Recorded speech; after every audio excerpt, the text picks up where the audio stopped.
Miss Jessica is going to take it from here. So good morning, everyone. Thank you so much for joining us today. It's definitely 2020 and anything can happen. So we're going to roll with it and make the best of it this morning. So I am Jessica Newman. I'm the Vice Chair of the Chamber Small Business Committee, and I'm so grateful to be with you all this morning and bring you this information. We wanted to host this webinar today to help our small businesses learn how they can pursue federal contract dollars. So sometimes when you're seeking potentially lucrative government contracts, smaller companies can be at a disadvantage compared with those larger companies. I'm sure you all can relate. However, there is a program offered by the U.S. Small Business Administration, and it is called HUBZone Businesses. And we are given preference in competing for those federal contracts when you become a HUBZone business. So the chairman of the chamber board is Chad Byer, and he is with I5 Design Group, and he's also HUBZone certified business. So I'm going to ask Chad to share some of his thoughts with us about being HUBZone certified. Morning, Chad. Good morning. I can't see myself, so I really have no idea if y'all can see me. Technical difficulties for sure. First, on behalf of the board, I want to welcome everybody that's attending. I want to thank Jessica and the chamber staff for putting this together. I want to acknowledge PTAC. PTAC has been Kentucky PTAC has been a resource to my business from very early on, and thank Nancy for being here today. And so, as Jessica said, my business, I5 Design Group, is a HUBZone company. For us, it's a critical designation. It is the one disadvantaged business designation that my company can take advantage of. A large portion of our business is in the government and military sector. And so when we are contracting with prime contractors who have larger contracts, it puts us in a place where outside of our, we'll say that the low-hanging fruit is having the ability to do the work. We'll assume that we're playing on a level playing field. The HUBZone designation for these prime contractors who have large contracts and are subbing to us, it makes us much more desirable. They will have a subcontracting plan where they have so many small businesses and so many disadvantaged and HUBZone businesses that they need to use. And so it puts us in a place where we can compete on a much stronger level. The process of getting the HUBZone, we've actually done it twice. The first go around was years ago, and our maps changed, and we lost the designation because of that. Because of the work at the remediation work at USEC, it's changed our maps again. I hope it stays that way for a long period of time. I hope Nancy is able to speak to that a little bit today. But it is a very, very important resource for us. And in our military and government work, I can't imagine not having it. And so it's a great thing. I hope everybody gets to listen and learn something. And there's real opportunity there in the government and military sector with this designation, which is very unique to our area, especially as large as the maps are that we're included within. And so, again, excited to be here. Appreciate everybody that has put this on. Appreciate those that are attending. Look forward to hearing what Nancy has to say. Thanks so much. Well, thank you, Chad. Additionally, right here in McCracken County, Four Rivers Nuclear Partnership, the deactivation and remediation contractor at the Paducah DOE site, is committed that at least 50% of its procurement dollars are spent with small businesses. So our goal as the Paducah Chamber is to help get the word out about any potential programs that can be of benefit to our members in our community. HUBZone certification is one of those. So today we'll hear from Nancy Brown. She's our Deputy Program Director for Kentucky Procurement Technical Assistance Center in Lexington. We're so blessed to have Nancy with us this morning, you all. Ms. Brown created the HUBZone Roadshow as a training program designed to increase awareness of the program and ultimately increase the number of certified Kentucky businesses. She will share that all with us today. WPSD Local 6 is live streaming this call, and we're also recording the call, and we'll post the recording later on the Chamber's website and Facebook page, barring technical difficulties. We're working on that, in case you want to watch it again or share the video with someone who couldn't attend this morning. If you all have any questions during this webinar, you can enter those in the chat box below or email info@paducahchamber.org. Welcome, Hey, Jessica. Nancy. Miss Jessica, sorry to interrupt you there. If you could just put your questions in the chat, because since our server's down, we can't get to that email address right now. So if anybody has any questions, just put them in the chat. That will work. So if everybody knows where that's at, it's in the bottom middle of your screen. It literally looks like a little comment box. Click on chat, put your questions in there, and we'll get them answered for you at the end. Welcome, Nancy. All right, thank you. Thanks, Jessica, Kelly, and Chad for having me this morning. Good morning, Paducah. Good morning, the Chamber of Commerce, and I hope you're staying safe and healthy. As Jessica mentioned, my name is Nancy Brown, and I represent the Kentucky Procurement Technical Assistance Center.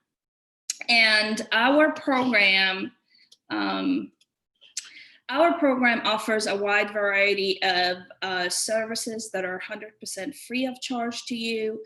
But since we are limited today on time, I'm not going to go over all the services, but I do encourage you to go to kyptag.com and learn more about the services we offer and how we can help you with government contracting. And I want to say thanks, Chad, for the shout out. I appreciate it. And I look forward to continuing working with you as well. So let's jump right in. I'm trying to see. There's all kinds of difficulties this morning, but we'll try to do our best. So like I said, we're going to be talking about HUBZone certification. And if you are a small business who is exploring government contracting, you might want to check out the HUBZone program. The program provides small businesses located in areas with low income, high poverty rates, or high employment rates with contracting opportunities in the form of set aside, in the form of sole source awards, and it also offers price evaluation preferences. I'm going to talk a lot today about price evaluation preferences because it's often a very misunderstood concept. So I'm going to dive deeper on that today as well. The program's goal are to increase growth in these disadvantaged communities by means of job creation or increase capital and cash flow. And let's see here. Okay, so we are going, first I want to go over the benefits. First, you should know that in 2019, the government had spent over $4.4 trillion nationwide, and a large sum of that is spent on goods and services contracts. And we know that, the spending, the projections for spending is always going to be increasing in the coming years for a lot of factors, such as the pandemic that we are in, or other government needs in order to simply meet the needs of federal agencies and also the military. Now, out of that, the government's goal is to award at least 23% of those contracts to small businesses. And out of that 23% awarded to small businesses, the government has designated 3% of all federal contracts to go to HUBZone small businesses, and also another 3% to subcontractors. What does that mean? That means if a large business, for subcontracting, if a large business wins a certain contract, they are also required to go out and give 3% of that total contract dollars to a small business that's considered a HUBZone. And obviously, the 3% of the federal spending dollars for HUBZone businesses, this is just, as a set aside, or if you're competing on a contract that's considered small or allocated to small businesses, if you will. Now, you may think 3%, that Nancy, that doesn't seem like a lot of money or a lot of percent, but I want to put it up in numbers for you, so to give you some perspective. Remember that $4.4 trillion the government spent in 2019. Well, the federal government awarded $11.5 billion to HUBZone certified businesses nationwide. So if you are a small business owner who's exploring government contracting, this is, you might want to think about HUBZone and the program that it offers. Okay, so when we look at our Kentucky HUBZone numbers provided by the SBA, we see that we only have right now currently we have 117 active firms compared, and that's, I just pulled the number yesterday, so this is like the most accurate that I can find, and I pulled it from the SBA website. But my point is, we currently only have 117 active firms compared to 7,500 firms nationwide. So when we look at these numbers, we feel that Kentucky, has a lot of cards on the table. They're leaving a lot of money on the table and room for contract dollars under the HUBZone designation. But we know that the process of applying for a HUBZone takes way too long, and the piles of paperwork is, so discouraging. I know that typically in the past, the process took 9 months to a year. So that's why we partnered with the SBA to run the pilot program for 1 year. So it ran all throughout 2019, and where the Kentucky PTAC has certain changes. One of them is cut the certification time from an average of 9 months to 60 days by simply walking the client through the application process and explaining every detail regarding that certification process. So as a result of this pilot program, that's what Jessica was talking about earlier, is I put together that training program to help businesses get started on the process of being certified as a HUBZone in 2019. And our state was one of the pilots, and we tested this program, the pilot of working with a PTAC in 8 states, and we've seen a lot of success. Specifically in our state, we've had 0 denied cases. If we had worked with a small business and they came to us first before they submitted the application, we had seen a lot of success and a lot of great return. And walking that client through the rigorous process has just gave us the motivation to continue on. But the good news here is since 2019 ended, the SBA actually found that it's a really good idea to work with a PTAC or with a small business administration professional. And they've actually went and adopted all of those changes nationwide. And so now they are offering the program, in 60 days turnaround.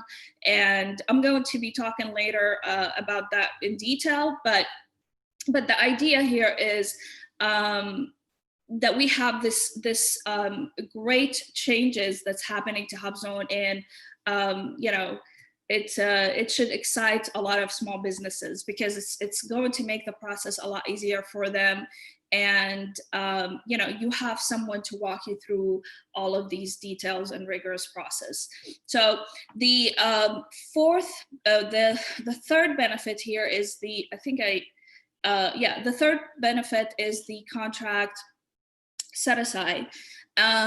So that program is the HUBZone set aside is one of those set asides, which I think Chad was talking about, where as a contracting officer, the contracting officer can reserve the set aside for qualified HUBZone business firms as long as they find 2 or more contractors with the same HUBZone designation that can do the work.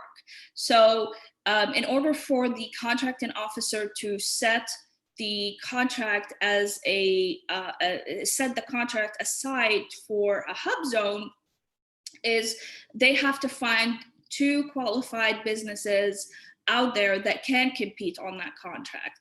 And that's where I was saying that, you know, out of the 3% of the total annual spending budget for small businesses, that is where the contracting officer will do the market research and will study the market to make sure that there are, designated HUBZone firms that can do this work. And they'll do the study nationwide. So it's not going to be specific for Kentucky or going to be specific to a certain area of where the contract might be performed. All they have to do, and it's a federal regulation, it's a federal rule that the, you know, as long as the contractor can find 2 HUBZone businesses that can do the work or fall under a certain industry, they would be able to set it aside for HUBZone small business firms. Additionally, and this is like really big, and I really want to kind of emphasize on the 10% rule. Additionally, the program has a price evaluation preference of 10% for the benefit of the certified HUBZone firms in full and open competition. And full and open competition is just the type of contracts that contractors bid on. And the way it works is the price offered by a qualified HUBZone firm can be as much as 10% higher than the price offered by a qualified large business. Or you can say non-small business. And, you know, if they do fall under that 10% margin, they can still win the competition, even though they are not the lowest, they have not submitted the lowest offer. So this is very important to know, and it is very easy, like I said, it's very easy to misunderstand. So I'm going to kind of walk you through 3 different examples today to understand this a little bit better and just break it down even further. So for the first example here, we have a qualified HUBZone firm that submits an offer for $100. We have another non-HUBZone small business submits an offer of $97, and a large business submits an offer for $95. If we compare these, it appears that the lowest offer, you know, the logical thing that we look at here is that it looks like the lowest offer would belong to the large business.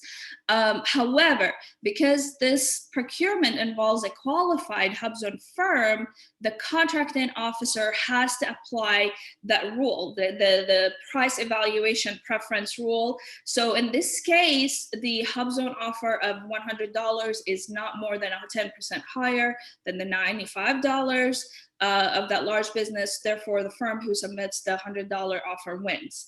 I would tell you that I've seen it happen here in Kentucky, where a large business was competing. You know, they had the contract and they were about to rebid on the contract, and this HUBZone business, a small business, came and competed against them, and they had the 10% rule because they knew how much you know, this large business won the last round. And when they came and they were about to rebid, they cushioned that 10% margin in the contract and won it. And so it switched from the contract being with the large business to being with the HUBZone business. And this is actually one of our clients that we, you know, we have a good relationship with. The next example is if we have a qualified HUBZone firm that submits an offer of $103, another non-HUBZone small business submits an offer of $100, and a large business submits an offer of $93. From what it appears like, the lowest offer would be the large business. But again, in this case, because a qualified HUBZone firm is involved in fully competitive contract, the contracting officer must apply the price evaluation preference. They would do it, after the evaluations, finding all these qualified candidates, and they see that, hey, we have, these 3 candidates that are here, and oh, by the way, one of them is a HUBZone. So it's not necessarily the fact they go out and really scout for the HUBZoners or the HUBZone firms, but as long as you are qualified to perform the contract, the contract and you become basically the top 3, part of the top 3 contractors, and you happen to have a HUBZone, this is where the contracting officer will apply the 10% preferential treatment. And this is the for this HUBZone example, the HUBZone firm offers $103. So the HUBZone firm of 103 is more than 10% higher than the $93 offer for the large business. So what that means is the qualified HUBZone firm does not move the large business as the lowest bidder because they actually fall above the 10% margin. So again, this is the example where I tell you that it's really key to stay within that 10% if you know or have an idea what the competition price rate is, and so forth. So if you fall above that, so if the margin was 10.1%, for example, you would not be able to get this contract. So in this case, the price preference is not applied to benefit the benefit the HUBZone small business, and so the winner here in this case would be the large business. Next is the last example. And this is the example where we have a qualified HUBZone firm that submits an offer for $98 and a non-HUBZone small business firm that submits an offer of $93. Notice here, I did not mention any large businesses. So this is where comparing here a HUBZone business against a non-HUBZone small business. And in this case, the contracting officer will not apply the price evaluation preference because the lowest responsible offer, or the lowest bidder, if you will, is a small business, because the HUBZone, the 10% preferential treatment does not really allow you to compete against 2 small businesses. It only allows you to compete against, a small and a large. And the idea here is that you're giving a preferential treatment to the small business against that large business. And so this is the example that I was telling you about, those 3 examples that I was telling you about for different scenarios of how you could understand or apply that 10% rule. Okay, so we just finished talking about the benefits of HUBZone program and the benefits of how it would apply to contracting. And right now we're going to go over the eligibility requirement. And you see here we have 4 criteria. The 4 main criterias, and I'm going to go over them high level. So the first one is being a small business. This is really crucial. If you're not a small business, you cannot apply or participate in any type of certification that's sponsored by the SBA.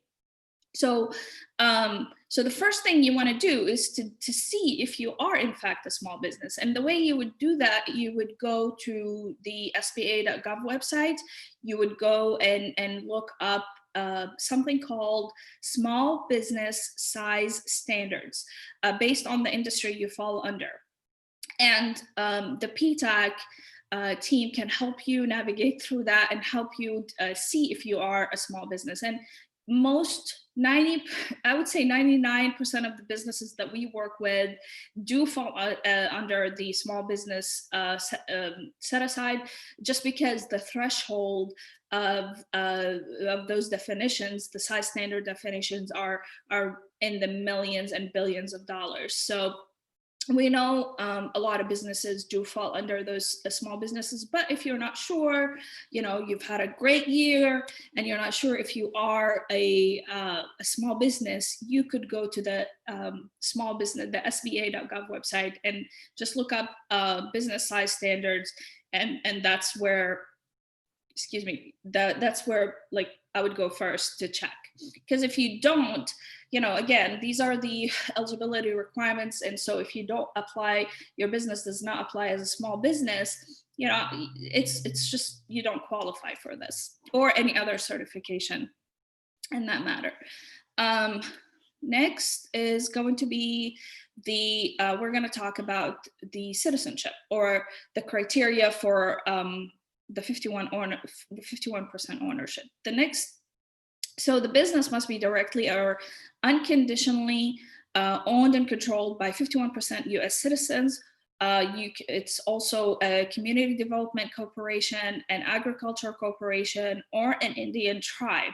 So those criteria, you have to be 51% owner as a US citizen or more. And in order to be considered qualified for the HUBZone application. The HUBZone defines citizenship, obviously here, if you were born or naturalized in the United States. If you're an alien, you have an alien residence card, you do not qualify. You would provide evidence. The government will check and will scan your documents thoroughly, and they will look for evidence such as the birth certificate or your American passport. I've had businesses that I've worked with that unfortunately fortunately and unfortunately, they've had too many investors outside of the United States. They were European and Australians and Canadian. So they had, it was a great company. They were interested in HUBZone, but they had a ton of investors. And, when we added all their percentages, they were not 51% US citizens. So therefore they got discredited or disqualified for the HUBZone application, even though they were considered a small business. So my point here is that you do have to meet all the criteria that I listed in that eligibility slide. So we move on now to the principal office, and the principal office has to be located in a HUBZone. And the SBA defines the principal office as the place that has the greatest amount of employees at one location and perform their work.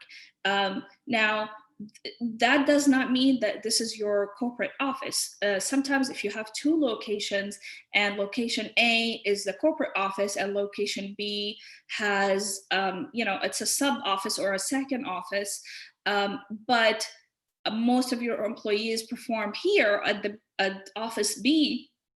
Office B would be considered the principal office. So just be aware that when you do list your office, you don't really think about headquarters. You think about which office has the greatest amount of employees at one location.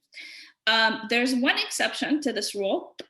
A lot of times, service-based industry or specifically construction, the employees go to the site and perform the work. So the majority of the employees would be at those sites, at those construction sites.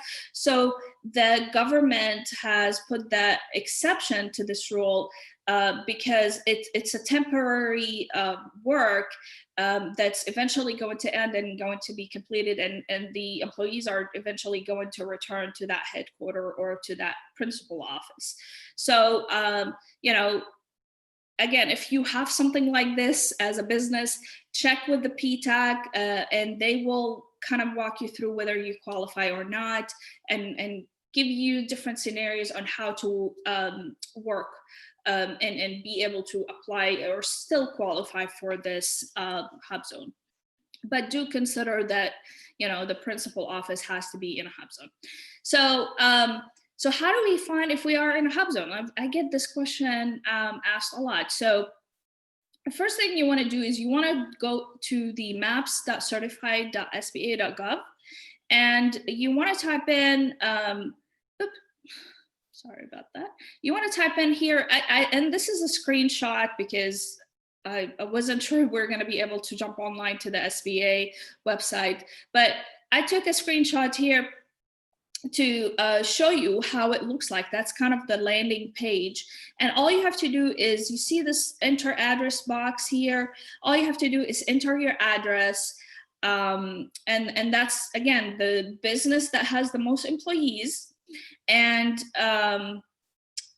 just it's the screen, like once you hit enter or once you click on that search icon, it will show you the results. But you can also, I want to just also mention here, just popped in my head, that if you do work from home, because a lot of us right now, things have changed in the world of COVID. A lot of businesses operate from home now, or have been before COVID even. You are allowed to put in your home address if you do operate from your house. Now, your business has to be registered at, like, the property has to be registered as your home address in order for that to be considered. So there's a lot of tricky things right now, again, with COVID. But if you're not registered, so if you own an office but you're still working from home, you will still have to count the principal office, or assume that it's you're still working just like business as usual. So so this is something, again, the PTAC would help you or understand and define. But again, when you enter this address, the screen, let me show you the screen that would pop up. And this is the screen. I've taken an address in downtown Lexington, and I plugged it in to show you how the qualified HUBZone would look like. But once you enter the address, if you do fall under the qualified, you're going to see the screen little button here that says you are qualified. And if you're not qualified, obviously you're going to see not qualified or not in a HUBZone. So so it's important to kind of watch out for that. And when it comes to the third or the fourth rule is that your employees have to be, at least 35% of those employees that you have must reside in a HUBZone. Does the HUBZone need to be in Kentucky? No, it does not. It just needs to be in any type of HUBZone in the United States. So if you have someone, you've hired someone who works out of New York, and they happen to be in a HUBZone, and you want to count them as part of your 35% designation. There are 35 employees that fall in a HUBZone or are under a HUBZone, you are allowed to do that. So, and then another thing, I again just remembered that if you don't have any employees, so let's say you own a company, you're sole proprietor, and you don't have any employees, then you would count yourself as an employee, and obviously you would have to reside. Your home address has to be in a HUBZone in order to qualify. Next slide, we're almost done.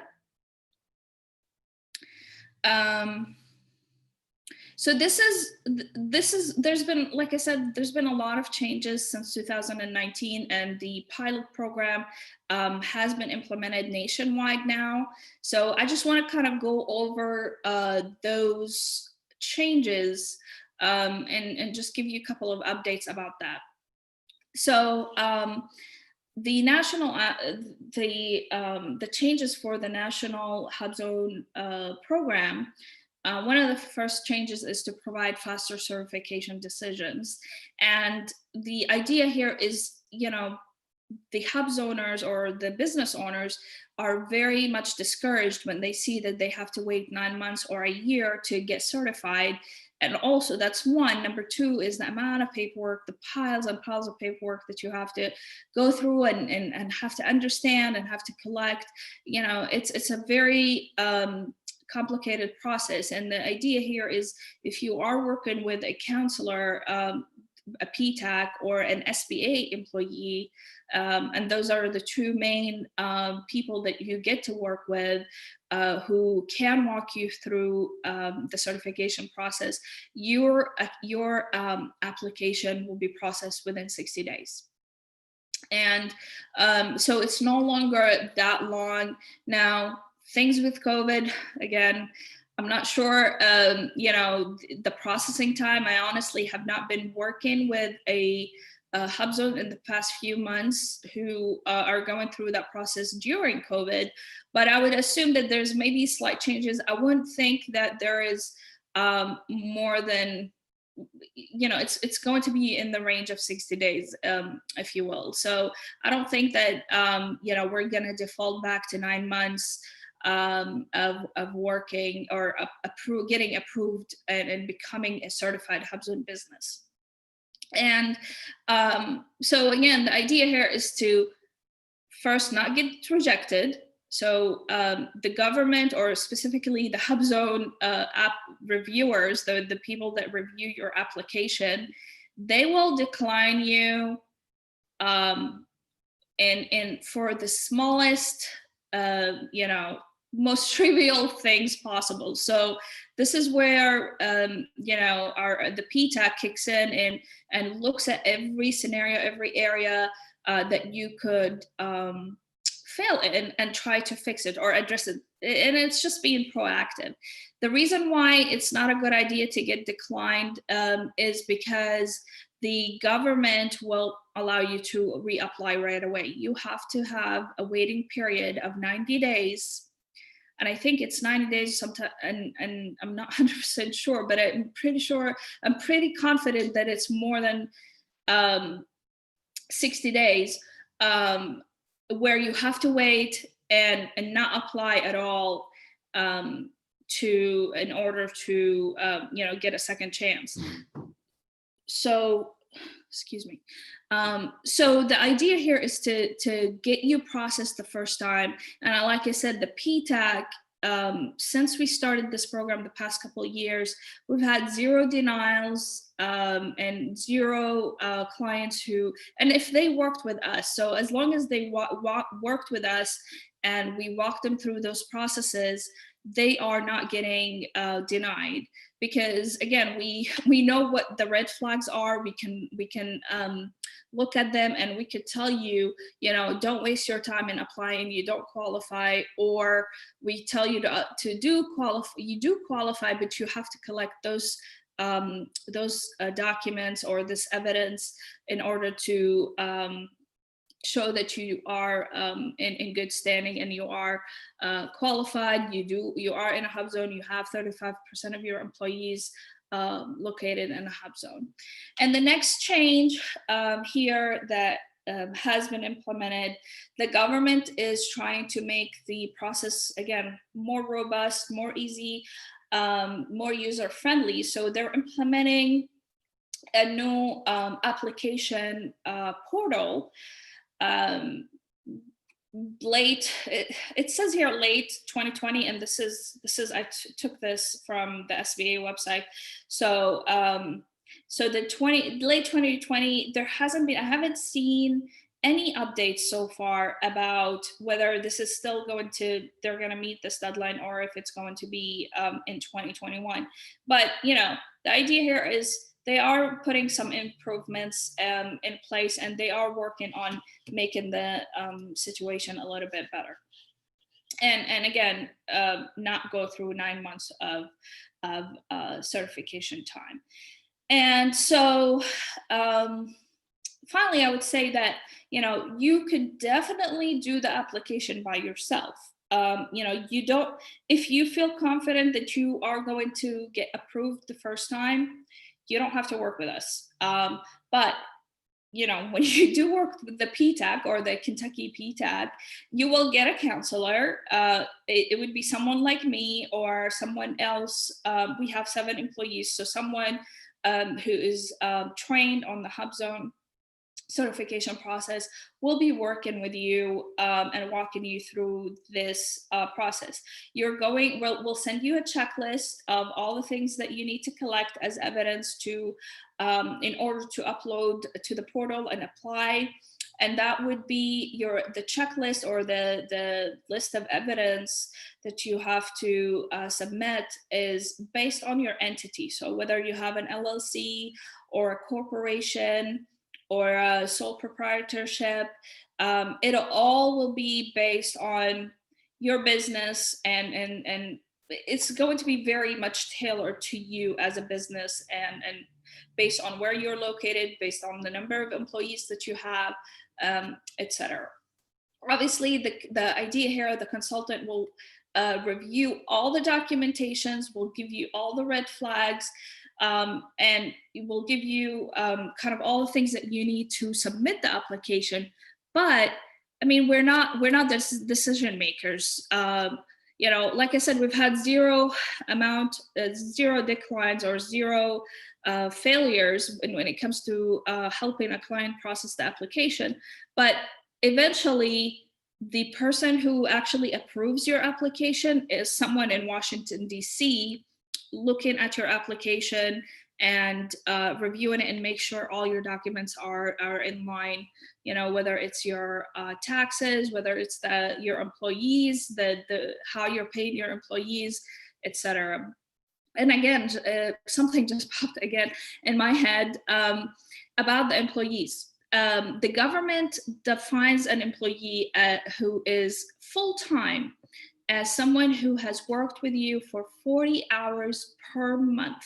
So we know that we all typically, as a full-time employees, I work 40 hours a week. You probably work 40 hours a week as well. But it's a little different when it comes to how the government defines a full-time employee for the HUBZone business, and that's 40 hours per month instead of 40 hours per week. And when we talk about the 35%, you want to look at those full-time employees that work 40 hours per month, and these are the ones that you would count as an employee. And if you have someone who you subcontract with, or you hire temporarily, or a seasonal employee, those employees will not be counted as a full-time employee. And we're almost done. So the last thing I want to say is that there's a lot of COVID updates that you're going to be able to track if you go visit this link. I left that here, and I think maybe Kelly will be able to share the slide. I'm happy to send it over to Kelly, and she can, share the slide, and you can take all this information. But the idea here is that those updates are going to come not from us. We're just, we're here to just assist the business, the small business, in completing the applications. But the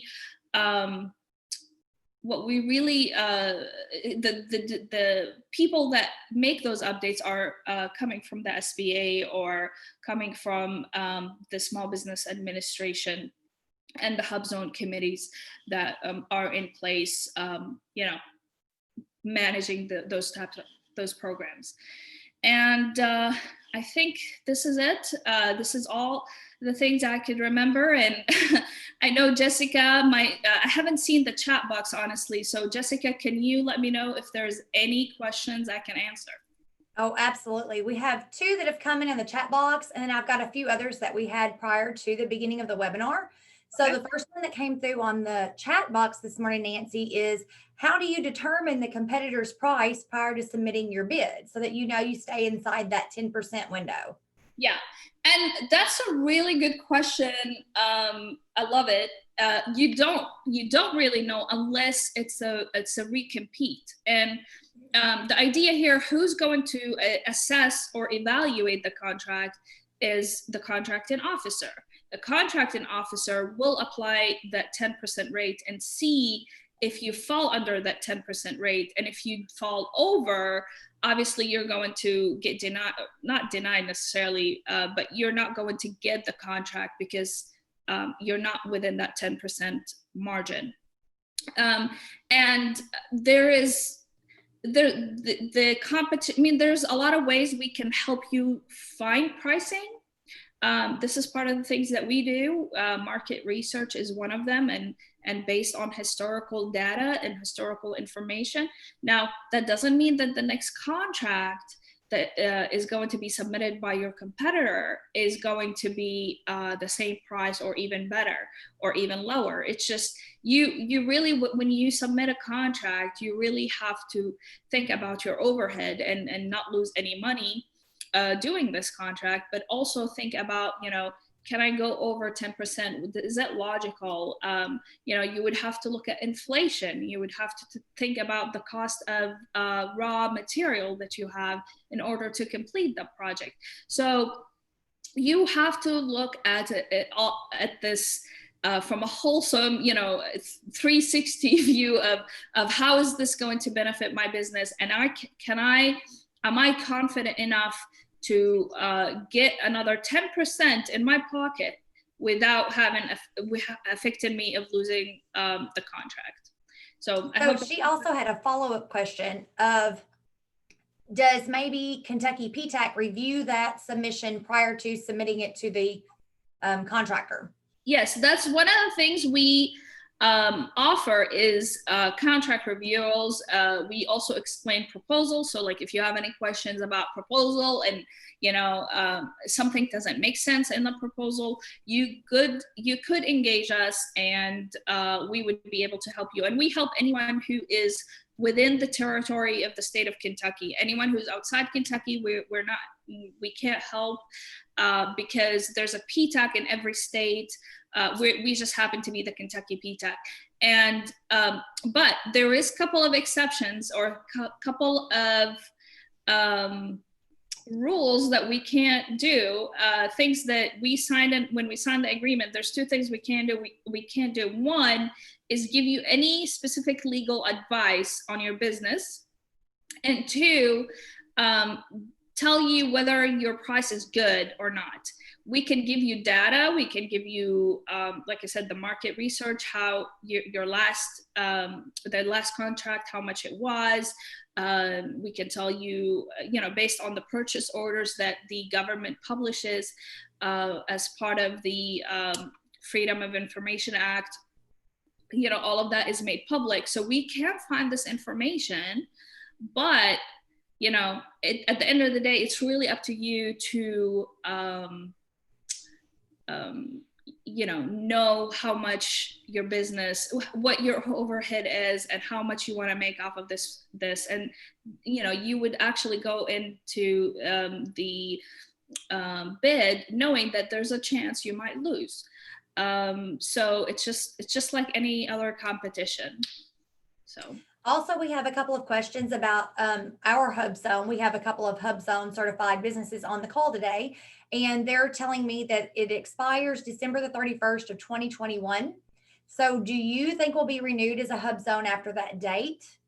So are you saying that their HUBZone, so the HUBZone certification is good for 3 years.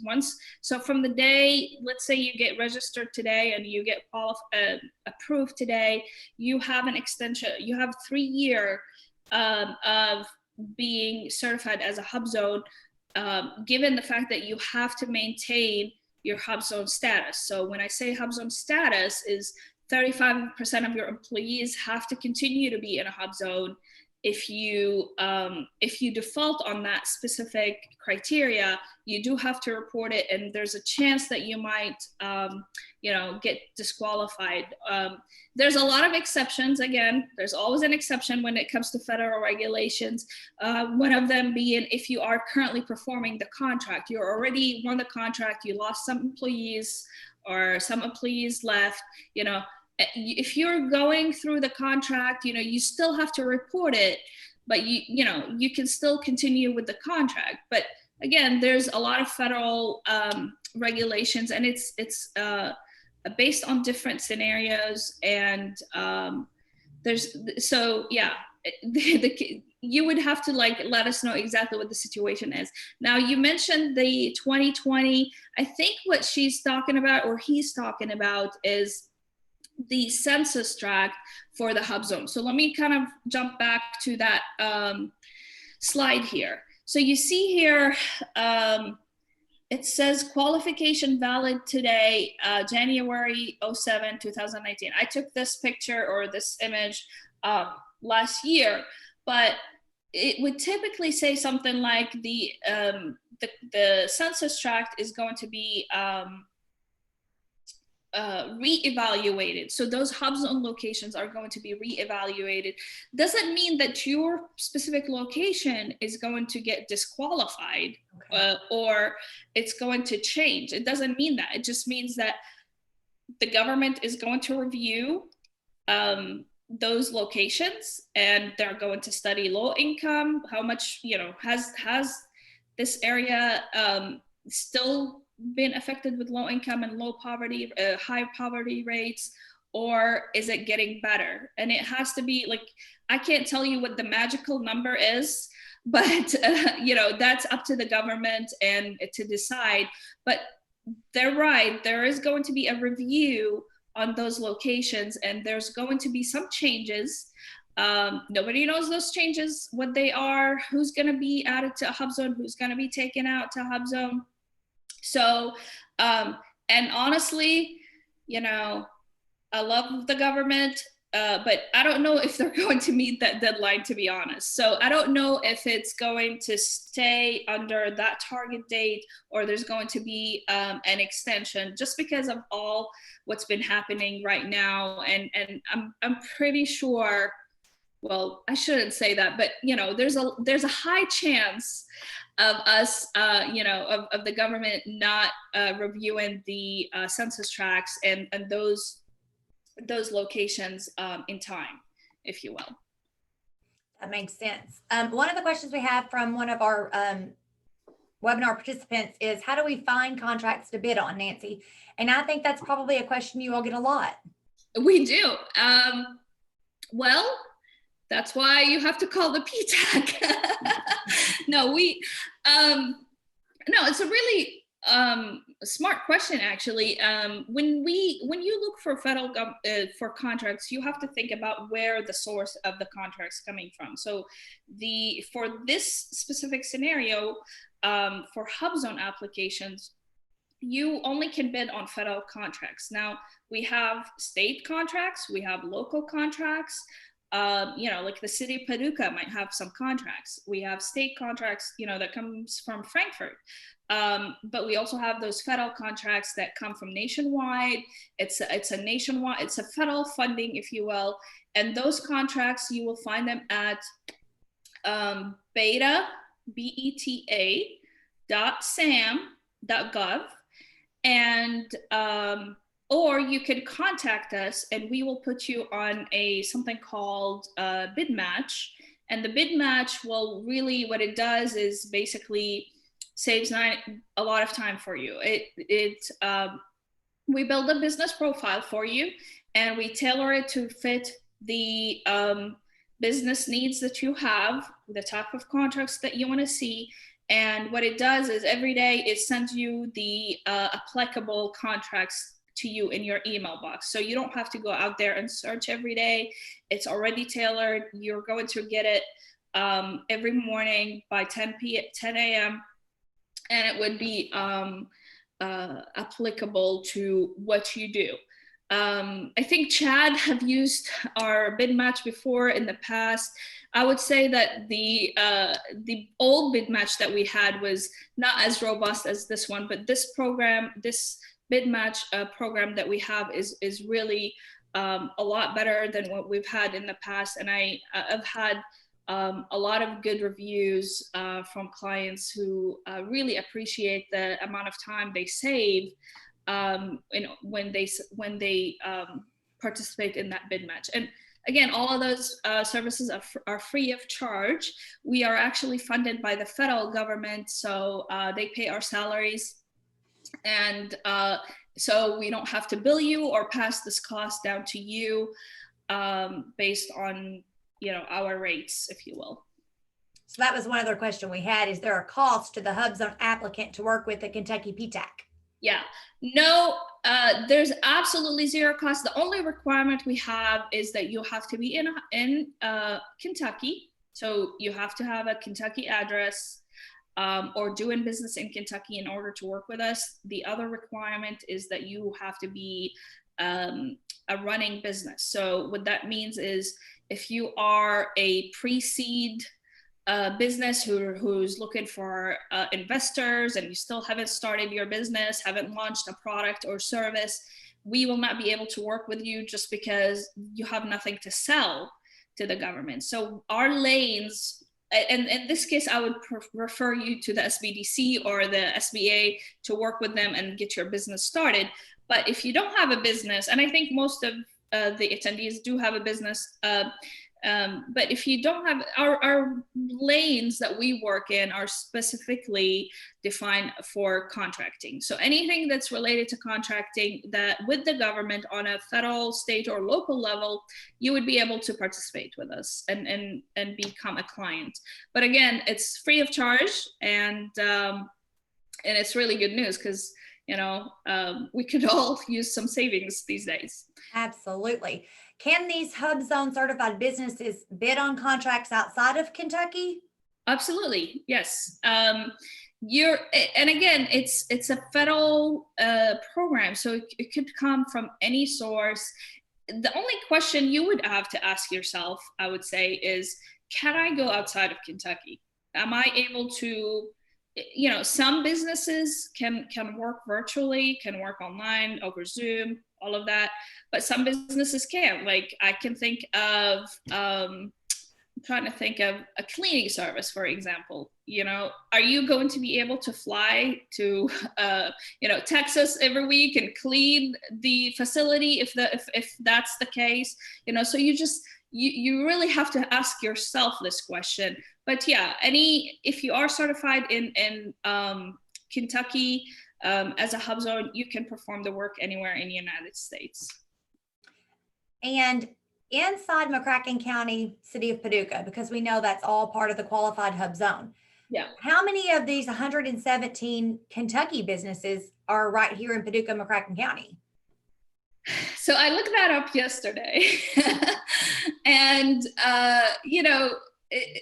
there's only 8 certified businesses in a HUBZone. But when we look at 117, these are the people who are active. So there's some businesses that have defaulted, like they are already in a HUBZone, they qualify, they have the certification. And it could be that there's, I think when I looked it up, there were 730 businesses certified they are HUBZone, but they were previously a HUBZone. So the thing is, what happened is that they just haven't renewed their certification. And like I said, the certification lasts 3 years. And if you surpass this year, the 3 years, and don't recertify, or in the process of recertifying, you're still listed as inactive under the SBA portal. It's really the Dynamics Small Business Search, and that portal just will show you as inactive until you become active again. So if you are in that process of getting recertified, you might go back to being an inactive. But so really, truly, those numbers, I'm not sure how accurate they are, but I would say that right now, we have 117 active HUBZoners, and out of those 117, we have 8 HUBZones in Paducah. But don't get discouraged, this because Lexington has, I think it was 9 or 10, and it's much larger city. And this is why we do this. There's a reason why we do this. We educate, we explain the 10%, we explain the 3%. We worked with the SBA and the federal government to launch this pilot. So there's been a lot of good things that we can be excited about. And hopefully our goal eventually is what it does is when you do become a HUBZone certified as a business, it eventually will bring you more contract dollars, and more contract dollars that comes to Kentucky, means more job creation, means more capital, more money in your pocket, which is always nice. So that's kind of the idea. And that's where— Is there a place, Nancy, that we can find a list of these existing HUBZone companies? Absolutely, yeah. And again, it's the dynamic small business search. If offline, I can send you the list if you would like. But if you go to the dynamic small business search and just put, what you do is you enter the state of Kentucky, you enter active HUBZoners or HUBZone firms, and you just click search, and it just pops that list. And is there a certain criteria or industry that should be applying for HUBZone certification that you would like to see from our community? That's a really good question. I would say, there's no discrimination when it comes to the industry. There's, any type of industry, from someone who does airplanes and creates airplanes to someone who does cleaning services. There's no discrimination. The government's goal is to give 23% to small businesses, and out of that, 23% is to give 3% to small businesses. And again, don't forget about subcontracting. If there's a large prime in Paducah that's working already with the government, you should know that already 3%, they will be looking for 3% for subcontract. 3% of HUBZone firms out of their contract dollars will go to HUBZoners. And the key thing here is to know who these primes are or large contractors are, and start networking with them. Start sending your information. Start create a capability statement, which is a statement that highlights all your capabilities and your background as a business. And start talking to them, start that conversation, and see if they would be a good fit to work with. And they would have to interview you as well to see if you are a good fit to work with them. So it's a two-way street partnership. And again, this is something we help with tremendously. Like, we just help you from marketing, from market research, from knowing how to find those contracts, how to be a qualified contractor, because not everyone who's a business can be a qualified contractor. There's certain criteria that you need to fall under. For example, just like one of those things is that you can't have any taxes owed with the government if you want to be a government contractor. So no defaults, they'll do background checks, there's a lot of things that we can educate you on. And that's really our goal, is to transfer the knowledge that we have and move you from this state to the future state of being a qualified government contractor. Thank you so much, Nancy. This has just been fascinating, and I hope everyone has gained a lot of knowledge today. And I just want to thank everyone for joining us today. Where our hour is up, I know everyone else has work to do, and Nancy's busy, so we're going to wrap this up. If you all have any other questions, we can get them into info@paducahchamber.org, and we'll make sure to get that information back out to you so that you can get in touch with Kentucky PTAC and get those questions answered. Yes. Thank you so much, Nancy Brown, Deputy Program Director for the Kentucky Procurement Technical Assistance Center in Lexington. Everyone, have a great day. Yes, thank you for having me, and it was a pleasure meeting everyone. And if you have any questions, don't hesitate to start the conversation by going to kyptech.com and requesting our services. Thank you so much. Thank you. Have a great day. Yep, you too.